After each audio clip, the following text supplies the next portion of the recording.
Isang magandang araw sa lahat.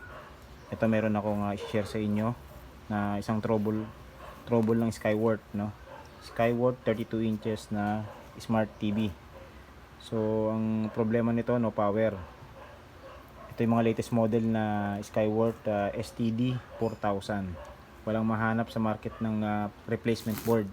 Ang gusto kasi ni customer, replacement board. Ayaw niya ng repair. So okay, naayos ko na yung kanyang unit. Pinalitan ko ng ibang board, hindi same model kasi wala pang available. So ito, nanghinayang ako sa board na nasira, ayaw niya kasing pa-repair, baka daw magka problema ulit. So respect na lang natin kung ano yung kanyang decision, no? So ito, nanghinayang ako sa board, so kinalikot ko. So naging problema niya, ito yung kanyang MOSFET putok. Okay, MOSFET yan, wala na yung paa kasi putok. Tapos itong fuse open. Tapos itong maliit na to, yan yung mga bagong parts ngayon na rectifier bridge type, no? Parang ganito siya, yan. Okay, yung mga sinauna naman, yung mga apat na diodes naman. Okay, so ngayon, ayan, mayroon na siyang indicator light, no, standby, power on natin. Okay, nawala na. So nag-oscillate na yan, good na yan. So explain ko lang sa inyo yung mga pinalitan ko. Ito yung pinalitan ko na putok na yung kanyang MOSFET, no. So tanggalin dalawang paa. Ito yung bridge type, no. Check natin yung bridge type rectifier diode, yung shorted, no. Oh, tumalsik. Okay, shorted. Tapos yung fuse niya open. Okay, open. So minodify ko na lang muna siya kasi wala akong mahanap na ganitong bridge type, no. Yung MOSFET nakakuha ko sa sirang Android din na smart board. Itong sa kanyang bridge type, gumamit ako nung mga bridge type ngayon.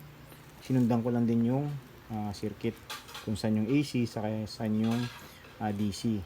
Okay, magkakamali dyan kasi may plus minus yan. Yun yung kanyang polarity. Tapos yung fuse, eto maliit yung fuse na dati, pinalitan ko ng malaki pa samantala. Ayan o, malaki, para lang mapagana ko. So ayan, gumagana na yan. Anong nangyari dyan?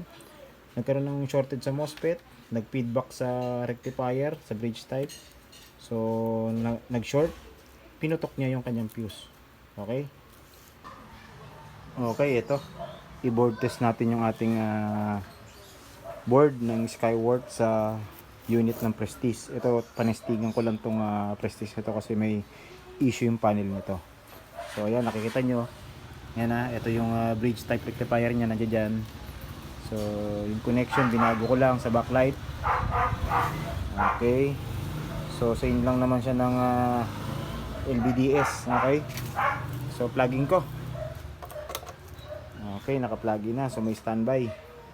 Okay. Power on natin.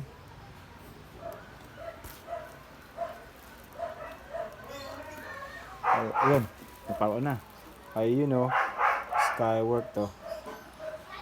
Okay. Tignan natin. Nagbubuting pa yan.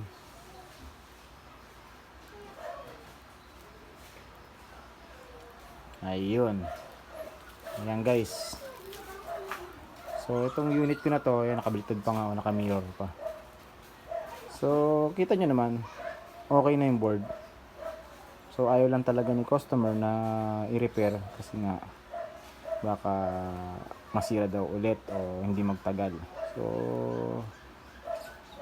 respect na lang natin yung kung anong decision niya. Okay? So ganun lang ka basic yun, ha. Ganun lang ka basic.